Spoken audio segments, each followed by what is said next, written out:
ನಿಂದ್ರಿಸುತ್ತೆ. ಹರೇ ರಾಮ ಹರೇ ರಾಮ. ಕೂತ್ಕೊಳ್ಳಿ.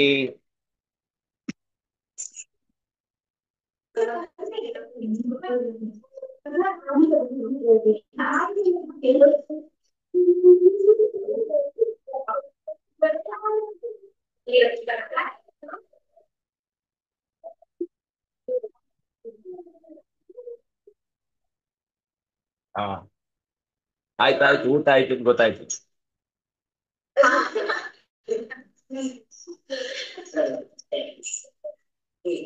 ಶುರು ಮಾಡೋಣ. ಓಂ ಜನ್ಮಾದ್ಯಸ್ಯ ಯತೋನ್ಮಯಾದಿತರತಶ್ಚಾರ್ಥೇ ಸ್ವವಿಘ್ನಸ್ವರಾಟ್ ಬ್ರಹ್ಮಹೃತಾದಿಕವಯೇ ಯಂ ಸೂರಯಃ ತೇಜೋ ವಾರಿಮೃದಾನ್ ಯಥಾ ವಿನಿಮಯೋ ಯತ್ರ ತ್ರಿಸರ್ಗೋ ಮೃಷಾ ಸದಾ ನಿರಸ್ತಕಂ ಸತ್ಯಂ ಪರಂ ಧೀಮಹಿ ಯಂ ಪ್ರವ್ರಜन्तಮನುವೇದನವೇದಕೃತ್ಯಂ ದ್ವೈಪಾಯನೋ ವಿರಹಕಾತರ ಆಶೀರ್ವಾದ ಪುತ್ರೇತಿ ತನ್ಮಯತಯಾ ಕರೋತಿ ನೇದುಃ तं सर्वभूतहृदयं मुनिमानतोऽस्मि नारायणं नमस्कृत्य नरं चैव नरोत्तमं देवीं सरस्वतीं व्यासं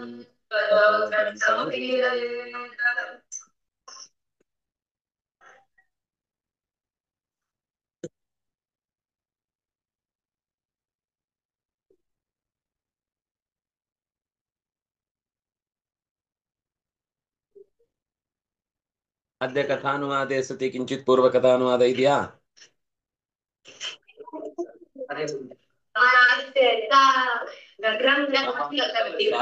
ಗೃತವತಿ.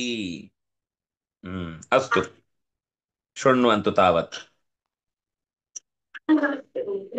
ಅತ್ರೈವೋದಾಹೃತಃ ಪೂರ್ವಂ ಇತಿಹಾಸಃ ಸುರರ್ಷಿಣಾ ಪ್ರೀತ್ಯಾ ಮಹಾಕ್ರತೋ ರಾಜನ್ ಪೃಚ್ಛತೆ ಜಾತಶತ್ರವೇ.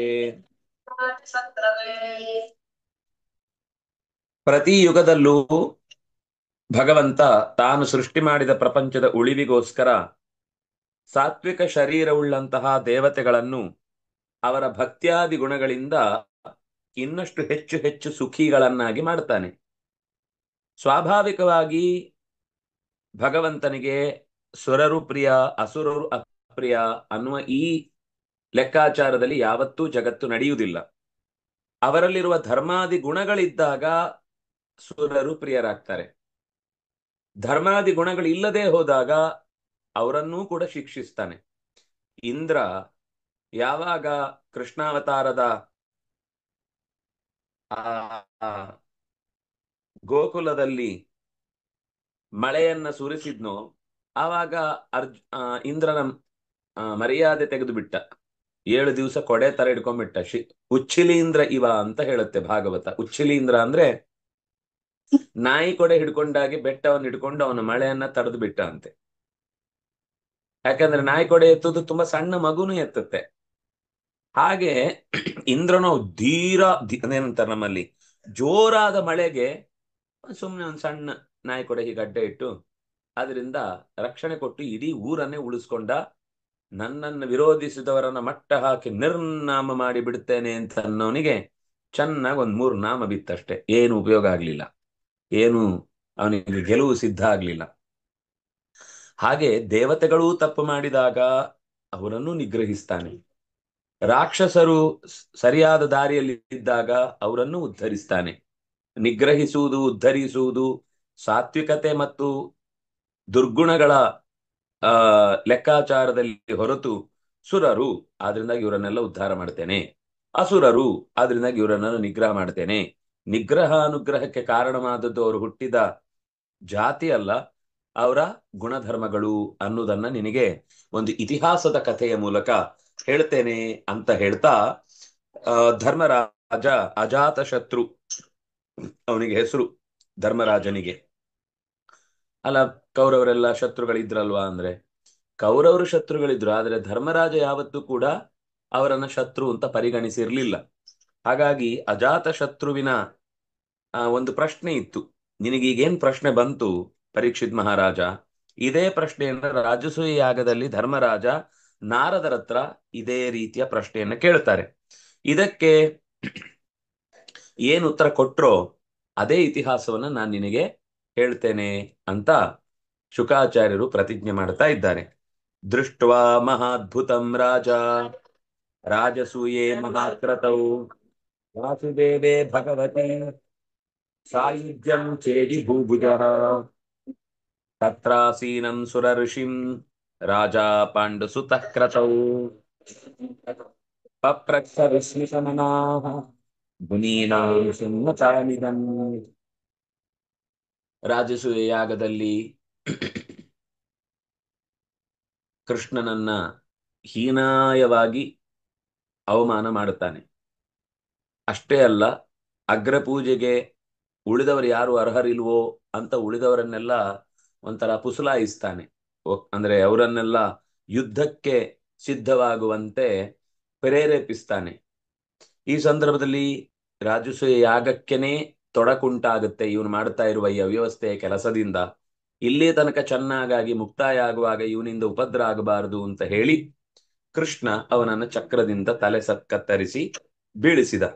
ಆದ್ರೆ ಆಶ್ಚರ್ಯ ಏನು ಅಂದ್ರೆ ಮಹಾದ್ಭುತಂ ರಾಜಸೂಯೇ ದೃಷ್ಟ್ವಾ, ಒಂದು ಅದ್ಭುತವಾದ ಮಹಾಕ್ರತೌ ರಾಜಸೂಯೆ, ರಾಜಸೂಯ ಯಾಗವನ್ನ ಸುಲಭದಲ್ಲಿ ಇವತ್ತು ಮಂತ್ರ ಗೊತ್ತಿದೆ ಅಂತ ಬೇರೆಯವರೆಲ್ಲ ಅದನ್ನ ಮಾಡಿ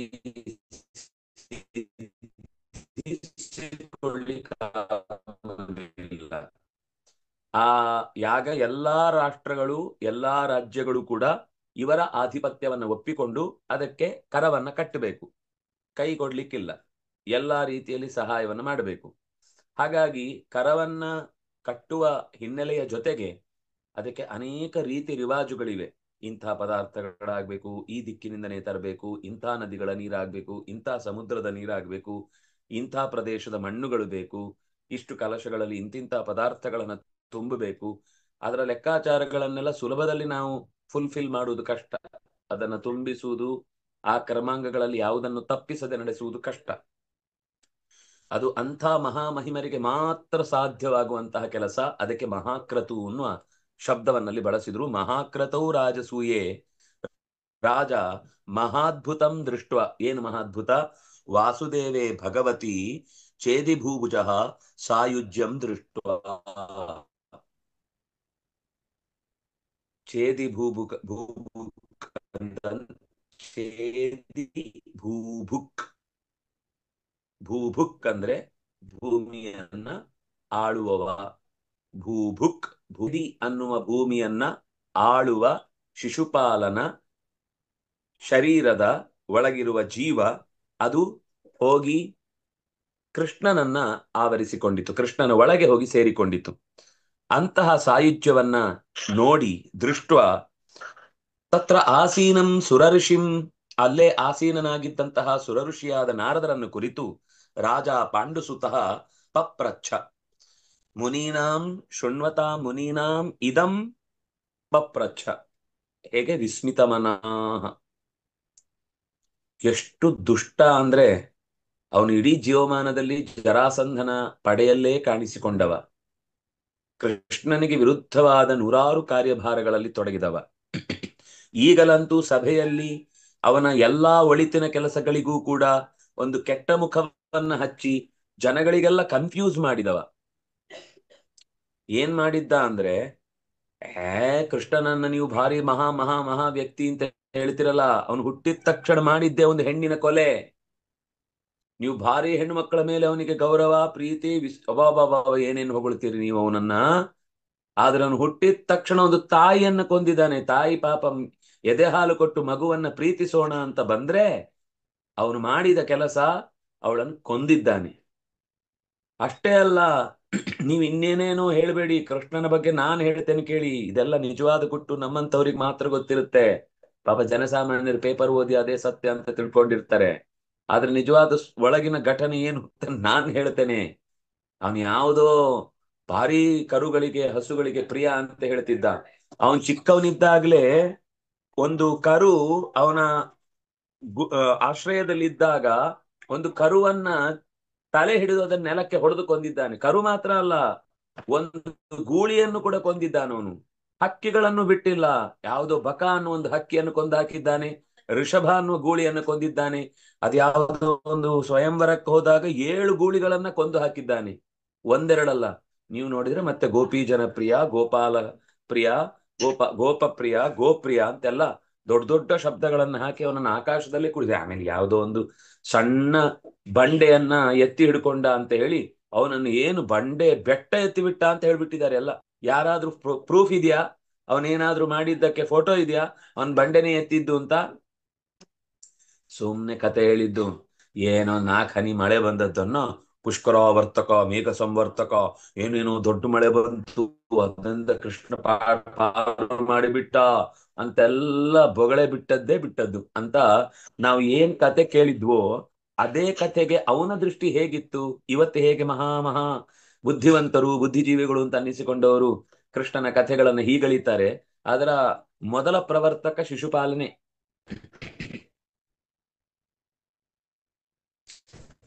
ಏನೋ ಸಾಮಾನ್ಯ ಹುಡುಗ, ಸುಮ್ನೆ ಅವನ ಬಗ್ಗೆ ಕತೆ ಕಟ್ಟಿ ಕಟ್ಟಿ ಕಟ್ಟಿ ಕಟ್ಟಿ ದೇವರನ್ನಾಗಿ ಮಾಡ್ಬಿಟ್ರು. ಎಂಥ ಜನಗಳು, ಎಂಥ ಹೊಗಳು ಭಟ್ಟರು. ನಾನೆಲ್ಲ ಇದನ್ನ ನಂಬಲ್ಲ ಅಂತ ಹೀಗೆ ಹೇಳಿದ್ದು ಮಾತ್ರ ಅಲ್ಲದೆ ಜನರಿಗೆ ಕೃಷ್ಣನ ಬಗ್ಗೆ ಇನ್ನಷ್ಟು ಸಂದೇಹ ಬರುವಂತೆ ಮಾಡಿ ಅವರ ತಲೆಯೊಳಗೆ ಆ ಒಂಥರ ಯುದ್ಧದ ವಾತಾವರಣವನ್ನು ನಿರ್ಮಾಣ ಮಾಡಿ ಬಿಟ್ಟ ಅದೇ ವೇದಿಕೆಯಲ್ಲಿ.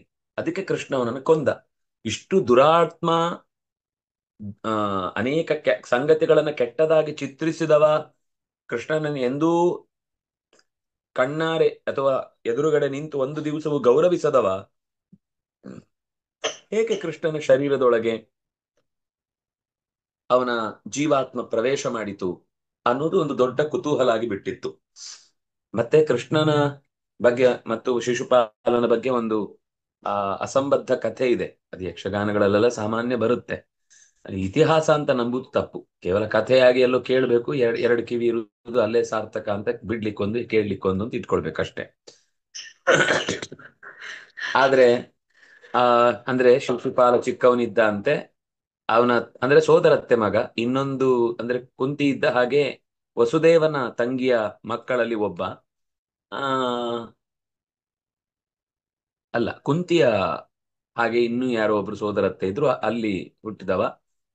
ಹೆಸರೇನೋ ಮರ್ತೆ ನಾನು, ಶ್ರುತದೇವ, ಶ್ರುತಕೀರ್ತಿ ಅಂತೇನೋ ಹಾಗೆ ಇನ್ನೊಂದೇನೋ ಹೆಸರಿದೆ, ರಾಜಾದಿದೇವಿನ ಏನೋ ಇರ್ಬೇಕು.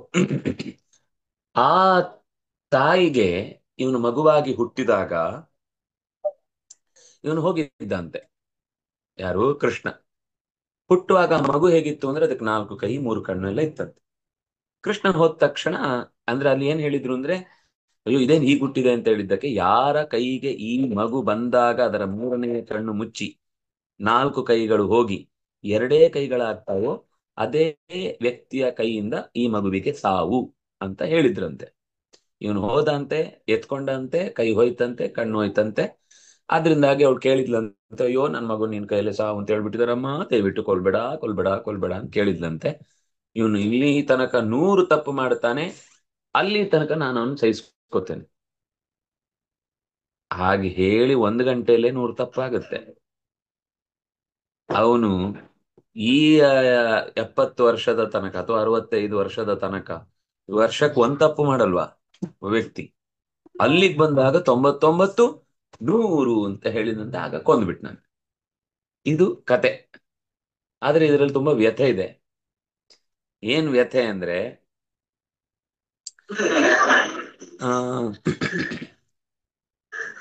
ಆ ಶಿಶುಪಾಲ ಧರ್ಮರಾಜನಿಗೆ ಹೆಣ್ಣು ಕೊಟ್ಟ ಮಾವ.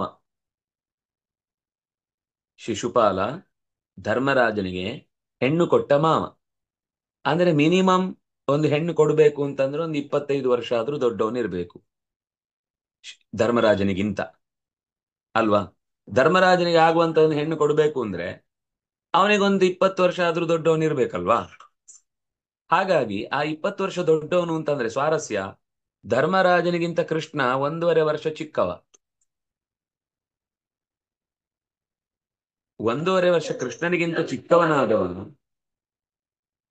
ಧರ್ಮರಾಜನಿಗಿಂತ ದೊಡ್ಡವನಾದವನು ಕೃಷ್ಣ ಹುಟ್ಟುವ ಮುಂಚೆ ಹುಟ್ಟಿರ್ಬೇಕಲ್ವಾ? ಅವನು ಹುಟ್ಟುವಾಗ ಕೃಷ್ಣ ಇನ್ನು ಹುಟ್ಟೇ ಇಲ್ಲ. ಶಿಶುಪಾಲ ಹುಟ್ಟುವಾಗ ದೇವಕಿ ಅಂತ ದೇವಕಿ ಅಂತ ಧರ್ಮರಾಜನ ಒಬ್ಳು ಹೆಂಡತಿ ಶಿಶುಪಾಲನ ಮಗಳು.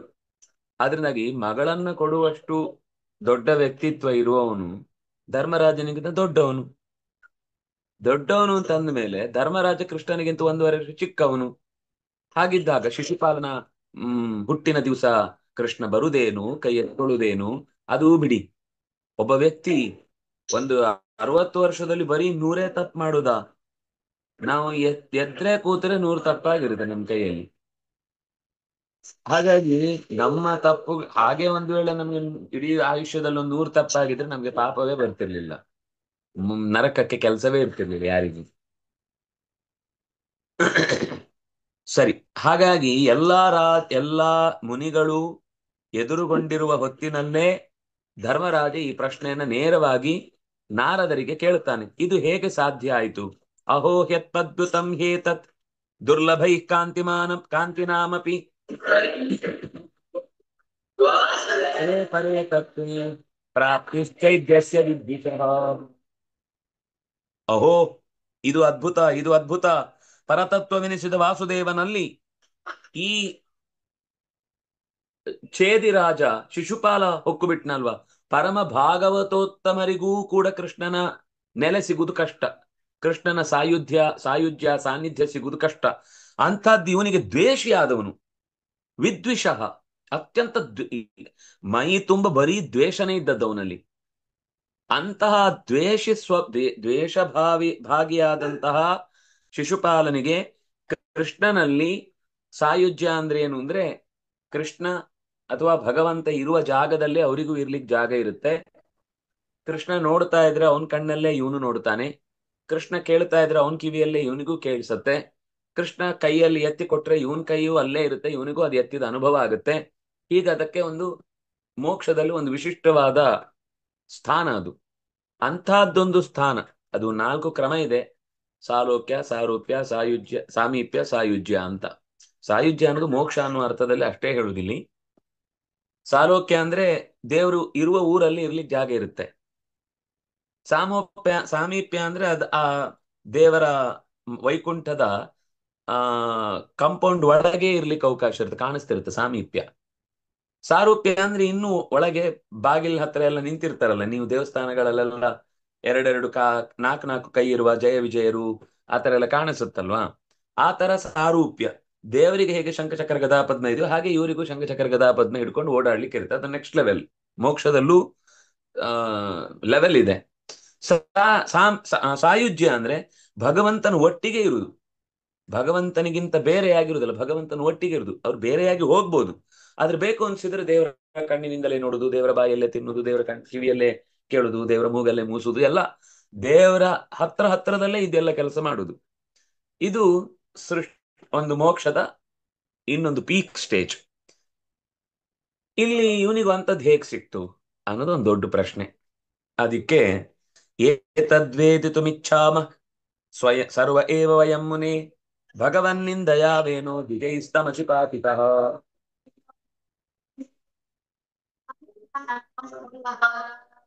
ಇದನ್ನು ನಾವೆಲ್ಲರೂ ಸೇರಿ ತಿಳಿಯುವ ಬಯಕೆಯಲ್ಲಿದ್ದೇವೆ. ಇದು ಕೇವಲ ನನ್ನೊಬ್ಬನ ಪ್ರಶ್ನೆ ಅಲ್ಲ, ಅನೇಕ ಜನರ ಪ್ರಶ್ನೆ. ಹೇಗೆ ಈ ಘಟನೆ ನಡೆಯುವುದು ಸಾಧ್ಯವಾಯಿತು? ಇದನ್ನ ತಿಳಿಯಲು ವಯಂ, ನಾವೆಲ್ಲರೂ, ಓ ಮುನೇ, ನಾರದನೇ, ಕೇಳಲು ಬಯಸುತ್ತಿದ್ದೇವೆ, ಹೇಳು. ಯಾಕೆಂದ್ರೆ ನಮ್ಗೆ ಯಾಕೆ ಡೌಟ್ ಬಂತು ಅಂದ್ರೆ, ಭಗವನ್ನಿಂದಯಾವೇನಃ ದ್ವಿಜೈಸ್ತಮಸಿ ಪಾತಿತಃ. ಭಗವಂತನನ್ನು ನಿಂದೆ ಮಾಡಿದ ಕಾರಣಕ್ಕಾಗಿ ವೇನನಿಗೆ ಅತ್ಯಂತ ಕಾರ್ಗತ್ತಲು ಅನ್ನುವ ತಮಸ್ಸು ಸಿಗ್ಗಿತ್ತು.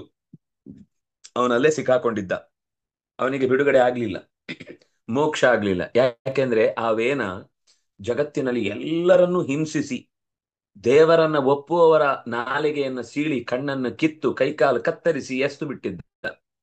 ಯಾರೆಲ್ಲ ದೇವ್ರ ಪೂಜೆ ಮಾಡ್ತಾರೋ ಅವರನ್ನೆಲ್ಲ ದೇವ್ರ ಕೋಣೆಯಲ್ಲೇ ಬಾಗಿಲು ಹಾಕಿ ಉಪವಾಸ ಕೆಡವಿ ಅದರೊಳಗೆ ಹಾವು ಬಿಟ್ಟು, ನೀನ್ ದೇವ್ರ ಜೊತೆಗೆ ಇರ್ತಿಯಲ್ಲ ಅಲ್ಲೇ ಸತ್ತೋಗು ಅಂತ ಅವನನ್ನು ಬಿಟ್ಬಿಡ್ತಿದ್ರು.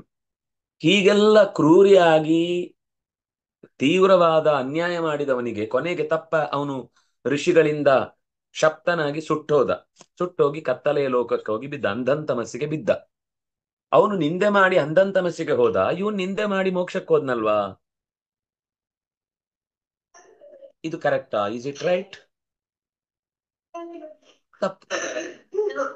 ಧಮಘೋಷ ಸುತ ಪಾಪ ಆರಭ್ಯ ಕಲಭಾಷಣಾತ್ ಸಂಪ್ರತ್ಯಮರ್ಷಿ ಗೋವಿಂದೇ ವಕ್ರಸ್ಥ ದುರ್ಮತಿ. ಅವನ ತಂದೆ ಹೆಸರು ಧಮಘೋಷ ಅಂತ. ಧಮಘೋಷ ಸುತ ಅಂದ್ರೆ ಶಿಶುಪಾಲನಿಗೆ ಇನ್ನೊಂದು ಹೆಸರು.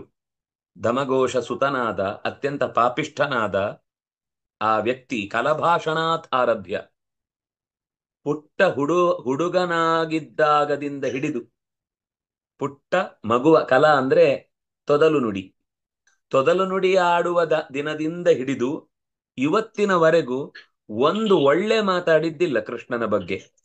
ಬರೀ ಬೈಗುಳ. ಅವನೊಂಥರ ಬೈಗುಳದ ಡಿಕ್ಷನರಿ ಇದ್ದ ಹಾಗೆ. ಏನಾದ್ರೂ ಬೈಗುಳದ್ದು ಹೊಸ ಪದ ಬೇಕು ಅಂದ್ರೆ ಅವನ ಹತ್ರ ಹೋಗಿ ಕೇಳ್ಬೇಕು.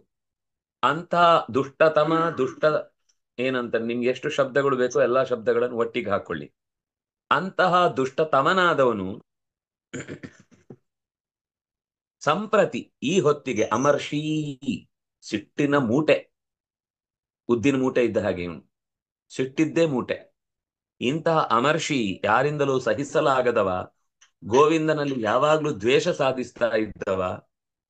ಆಮೇಲೆ ಇವನು ಮಾತ್ರ ಅಲ್ಲ, ಇವನ ಅಣ್ಣ ಒಬ್ಬ ಇದ್ದ, ಬೈದು ಹಲ್ಲೆ ಸೊಟಗಾಗ್ಬಿಟ್ಟಿತ್ತು, ದಂತವಕ್ರ.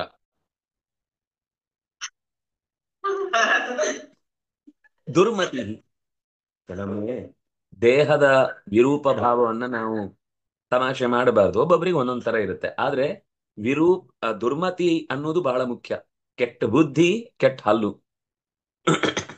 ಆ ದುಷ್ಟ ಸ್ವಭಾವದ, ದುಷ್ಟ ಮತಿಯ ದಂತವಕ್ರ ಮತ್ತು ಈ ಶಿಶುಪಾಲ, ಅವರು ಬೈದದ್ ಲೆಕ್ಕ ಹಾಕ್ಲಿಕ್ಕೆ ನಮ್ಮ ಹತ್ರ ಯಾವ ಇಲ್ಲಿಯ ತನಕ ಲೆಕ್ಕಾಚಾರದ ಸಾಧನಗಳು ಸಿಕ್ಕಿಲ್ಲ.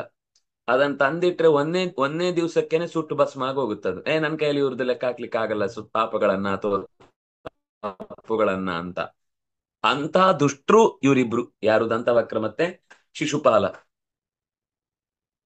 ಶಪಥೋ ರಸಕೃದ್ವಿಷ್ಣುಂ ಯದ್ಬ್ರಹ್ಮ ಪರಮವ್ಯಯಂ ಶ್ವಿತ್ರೋ ನ ಜಾತೋ ಜಿಹ್ವಾಯಾಂ ನಾಂಧಂ ವಿಧಿತಮಃ.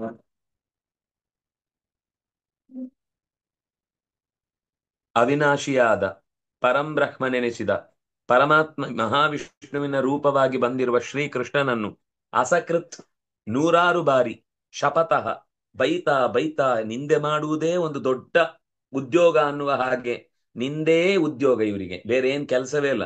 ಸಿಕ್ಕದವ್ರನ್ನ, ಎದ್ದವ್ರನ್ನ, ನಿಂತವ್ರನ್ನ, ಕೂತವ್ರನ್ನ, ಹೋದವ್ರನ್ನ, ಬಂದವ್ರನ್ನ ಎಲ್ಲರನ್ನ ಬೈತಾ ಇರುವುದು. ಅದರಲ್ಲೂ ಹೆಚ್ಚು ಕಮ್ಮಿ ಸಿಗ್ತಾ ಇದ್ದದ್ದು ಈ ಕೃಷ್ಣನೇ. ಹಾಗಾಗಿ ಅವನಿಗೇ ಬೈತಾ ಇದ್ದ, ಅವನನ್ನೇ ಗೊಳೊಯ್ಕೋತಾ ಇದ್ದ. ಇಂತಹ ನಾಲಿಗೆಯಲ್ಲಿ ಶ್ವಿತ್ರಿ ಅಂದ್ರೆ ಕುಷ್ಠ ಅಥವಾ ಮಾಂಸ ಅಂದ್ರೆ ದುರ್ಮಾಂಸ. ಕ್ಯಾನ್ಸರ್ ಯಾಕೆ ಬರ್ಲಿಲ್ಲ ಅವನ ನಾಲಿಗೆಗೆ? ಅವನು ಹೇಗ್ ಮೋಕ್ಷಕ್ಕೆ ಹೋದ? ಶ್ವಿತ್ರೋನ ಜಾತೋ ಜಿಹ್ವಾಯಾಮ್. ಅವನ ನಾಲಿಗೆಗೆ ನಾವು ಬೈಯುವಾಗ ಕೆಲವೊಮ್ಮೆ ಹೇಳುದುಂಟು, ಅವನ ಬಾಯಿಗೆ ಹುಳ ಬೀಳ್ಲಿ ಅಂತ, ಎಷ್ಟು ಕೆಟ್ಟ ಮಾತಾಡ್ತಾನೆ ಅಂತ. ಇವನ್ ಮಾತಾಡಿದ್ದು ಅದೇ. ಯಾಕಂದ್ರೆ ಇವನಿಗೆ ನೀನ್ ಹೇಗೆ ಹೇಳುದಾಗುದು ಇನ್ನೊಬ್ರ ಬಾಯಿಗೆ ಹುಳ ಬೀಳ್ಲಿ ಅಂತ? ಆದ್ರೆ ಕೋಪ ಬರುತ್ತೆ ಕೆಲವೊಂದ್ಸರ್ತಿ ದುಷ್ಟರು ಮಾಡುವ ವ್ಯವಸ್ಥೆಗಳನ್ನು ಕಂಡಾಗ. ಆಗ ಸಜ್ಜನರಿಗೂ ಪಾಪ ಅಂತ ಕೋಪದ ಮಾತುಗಳು ಬರ್ತವೆ. ಹಾಗೆ ಅದೇ ರೀತಿ ಧರ್ಮರಾಜ ಕೇಳ್ತಾನೆ, ಅವನ ಬಾಯಿಗೆ ಹುಳ ಯಾಕೆ ಬೀಳ್ಲಿಲ್ಲ? ಶ್ವಿತ್ರೋನ ಜಾತೋ ಜಿಹ್ವಾಯಾಮ್. ಅವನ ಬಾಯಿಗೆ ಹುಳ ಬೀಳ್ಲಿಲ್ವಾ? ಅಥವಾ ಅವನ ಬಾಯಿಗೆ ದುರ್ಮಾಂಸದ ಅಡ್ಡಿ ಬರ್ಲಿಲ್ವ? ಬಾಯಿಗೆ ಮಾತಾಡ್ಲಿಕ್ಕೆ ಆಗ್ಬಾರ್ದು, ಅವ್ವಮ್ಮ ಅನ್ಬೇಕಷ್ಟೇ ಹೊರತು ಏನ್ ಶಬ್ದ ಹೇಳಲಿಕ್ಕೆ ಬರಬಾರ್ದು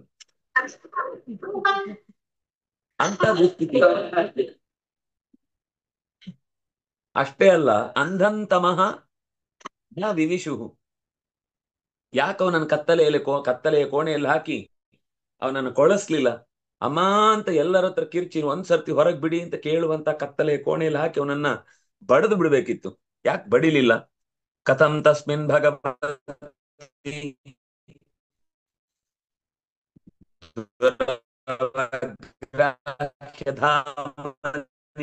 ಪಶ್ಯತಾಂ ಸರ್ವಲೋಕಾನಾಂ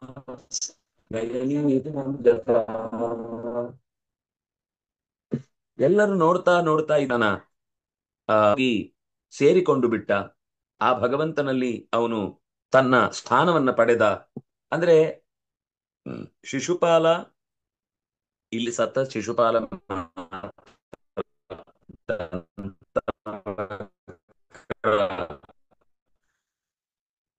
ಇನ್ನು ಸಾಯ್ಲಿಲ್ಲ. ಆದ್ರೆ ಮುಂದೆ ಮತ್ತೆ ಕೃಷ್ಣನನ್ನು ಎದುರಿಸಿ ಸಾಯ್ಕಲವ್ಯನ ಜೊತೆಗೆ ಅವನು ದಂತವಕ್ರ ಬಂದು ಯುದ್ಧ ಮಾಡಿ ಸಾಯ್ತಾನೆ. ಹಾಗಾಗಿ ಇಲ್ಲಿ ಧರ್ಮರಾಜ ಏನ್ ಹೇಳಿದ್ದು ಅಂದ್ರೆ ಅವರಿಬ್ರು ಹೊಂದಿದ್ರು ಅನ್ನೋದನ್ನ ಹೇಳುವ ಮೂಲಕ ಮುಂದೆ ಅವನು ಕೂಡ ಇದೇ ರೀತಿ ಬಹುಶಃ ಅವನ ಅಣ್ಣ ತಮ್ಮ ಆದ್ರಿಂದಾಗಿ ಒಬ್ಬ ಹೋದ್ಮೇಲೆ ಇನ್ನೊಬ್ರು ಫಿಕ್ಸ್ ಅಂತ ಅಲ್ಲಿಗೆ ಹೋಗೋರು ಗ್ಯಾರಂಟಿ ಅಂತ ಆ ಉದ್ದೇಶದಲ್ಲಿ ಇಬ್ರು ಹೇಗೆ ಭಗವಂತನಲ್ಲಿ ಲೀನ ಹೊಂದುವುದು ಸಾಧ್ಯ. ಏತದ್ ಭ್ರಾಮ್ಯತಿ ಮೇ ಬುದ್ಧಿ ದೀಪಾರ್ಚಿರಿ ವಾಯುನಾ ಬ್ರೂಹ್ಯೇತ ತದ್ಭುತ ಭಗವನ್ನಾತ್ರ ಕಾರಣಂ.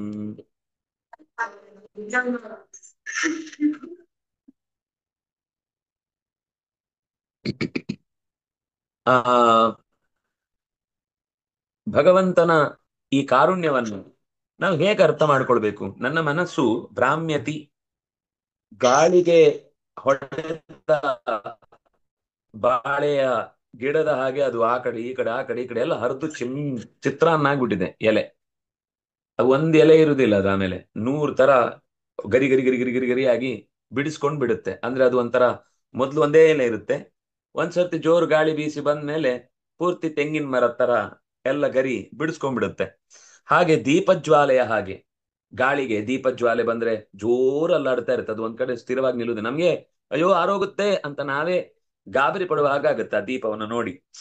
ಅಂತಹ ಆಶ್ಚರ್ಯವನ್ನ ನನಗಿದು ಹುಟ್ಟಿಸ್ತಾ ಇದೆ. ಇದಕ್ಕೆ ಭಗವನ್ ಅತ್ರ ಕಿಂ ಕಾರಣಂ ಬ್ರೂಹಿ, ಇದಕ್ಕೆ ಕಾರಣ ಏನು? ಈ ರೀತಿ ಅವನು ಇಷ್ಟು ಆ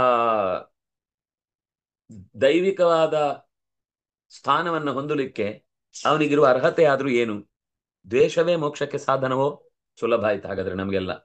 ದ್ವೇಷ ಮಾಡಿಯೂ ಮೋಕ್ಷಕ್ಕೆ ಹೋಗ್ಬೋದು ಅಂದ್ರೆ, ಯಾಕೆಂದ್ರೆ ಪ್ರೀತಿ ಮಾಡಿದ್ರೆ ಅಷ್ಟು ದೇವ್ರು ನೆನ್ಪಿರುವುದಿಲ್ಲ. ದ್ವೇಷ ಮಾಡುವಾಗ ನಮ್ಗೆ ಚೆನ್ನಾಗಿ ನೆನ್ಪಿರ್ತೇನೆ. ಸತ್ರು ಮರಿ ಅಲ್ಲ ನಾನು ಅಂತ ಬೊಗಳ್ತಾ ಇರ್ತಾರೆ ಕೆಲವರು ಸಿಟ್ಟಲ್ಲಿ. ನಾನು ಏನ್ ಮಾಡಿದ್ರು ಬಿಡಲ್ಲ, ಹಾಗೆ ಹೀಗೆ ಅಂತ ಹಲ್ ಕಚ್ಚಿ ತಲೆಯನ್ನೆಲ್ಲ ಜೋರಾಗಿ ಅಲ್ಲಾಡಿಸ್ತಾ ಕೈಯೆಲ್ಲ ಬೀಸಿ ಎದೆಲ್ಲ ಹರ್ಕೊಂಡು ಕಿತ್ತಾಡ್ಕೊಂಡು ಬೊಬ್ಬೆ ಹೊಡಿತಾ ಇರ್ತಾರೆ. ಆದರೆ ಸುಲಭ ಆಯ್ತಲ್ವಾ ಹಾಗಿದ್ರೆ? ಯಾಕೆಂದ್ರೆ ನಮ್ಗೆ ನೇರ ಸಾಕ್ಷಿ ಶಿಶುಪಾಲ ಬೈದು ಬೈದು ಉಪ್ಪಿನಕಾಯಿ ಹಾಕಿದವ ಎಲ್ರನ್ನು. ಅಂತದ್ರಲ್ಲಿ ಸುಲಭವಾಗಿ ನಮಗೊಂದು ದಾರಿ ಸಿಕ್ಕಿತಲ್ವಾ ಅನ್ನೋ ಒಂದು ಜಿಜ್ಞಾಸೆ ನನ್ನ ಮನಸ್ಸು ಹೊಯ್ದಾಡ್ತಾ ಇದೆ. ನನ್ನ ಮನಸ್ಸು ತುಂಬಾ ಕಷ್ಟಪಡ್ತಾ ಇದೆ. ನನಗೆ ಹೇಗೆ ಅದನ್ನು ಅರ್ಥ ಮಾಡ್ಕೊಳ್ಬೇಕು ಅಂತ ಗೊತ್ತಾಗ್ತಾ ಇಲ್ಲ ಅಂತ ಕೇಳ್ತಾನೆ. ಅದಕ್ಕೆ ಏನು ಉತ್ತರ ಕೊಟ್ಟ ಅನ್ನೋದನ್ನ ಮುಂದೆ ಶುಕಾಚಾರ್ಯರ ಮಾತಿನಲ್ಲಿ ನಾವು ಕೇಳಬೇಕು. ಮತ್ತೆ ಕೇಳಲಿಕ್ಕೆ ಸಮಯವನ್ನ ತಗೊಳ್ಬೇಕು. ಕಾಯೇನ ವಾಚ ಮನಸೇಂದ್ರಿಯೈರ್ವಾ ಬುದ್ಧ್ಯಾತ್ಮನಾ ವಾನುಸೃತ ಸ್ವಭಾವ ಕರೋಮಿ ಯದ್ಯತ್ ಸಕಲಂ ಪರಸ್ಮೈ ನಾರಾಯಣಾಯೇತಿ ಸಮರ್ಪಯಾಮಿ. ತಪಸ್ವಿನೋ ದಾನಪರಾ ಯಶಸ್ವಿನೋ ಮನಸ್ವಿನೋ ಮಂತ್ರವಿದಸ್ಸು ಮಂಗಲಾಃ ಕ್ಷೇಮಂ ನ ವಿಂದಂತಿ ವಿನಾಯ ದರ್ಪಣಂ ತಸ್ಮೈ ಸುಭದ್ರಶ್ರವಸೇ ನಮೋ ನಮಃ. ಬ್ರಹ್ಮಾರ್ಪಣಂ ಬ್ರಹ್ಮಹವಿಃ ಬ್ರಹ್ಮಾಗ್ನೌ ಬ್ರಹ್ಮಣಾಹುತಂ ಬ್ರಹ್ಮೈವ ತೇನ ಗಂತವ್ಯಂ ಬ್ರಹ್ಮಕರ್ಮ ಸಮಾಧಿನಾ. ಸರ್ವೇ ಭವಂತು ಸುಖಿನಃ ಸರ್ವೇ ಸಂತು ನಿರಾಮಯಾಃ ಸರ್ವೇ ಭದ್ರಾಣಿ ಪಶ್ಯಂತು ಮಾ ಕಶ್ಚಿತ್ ದುಃಖಭಾಗ್ ಭವೇತ್. ಧರ್ಮಸ್ಯ ವಿಜಯೋ ಭೂಯಾತ್ ಧರ್ಮಸ್ಯ ಪರಾಭವಃ ಸದ್ಭಾವನಾ ಪ್ರಾಣಭೃತಾಂ ಭೂಯಾದ್ ವಿಶ್ವಸ್ಯ ಮಂಗಲಂ. ಶ್ರೀಕೃಷ್ಣಾರ್ಪಣಮಸ್ತು. ಶ್ರೀ ಹರಿಪ್ರಿಯತಾಂ ಶ್ರೀ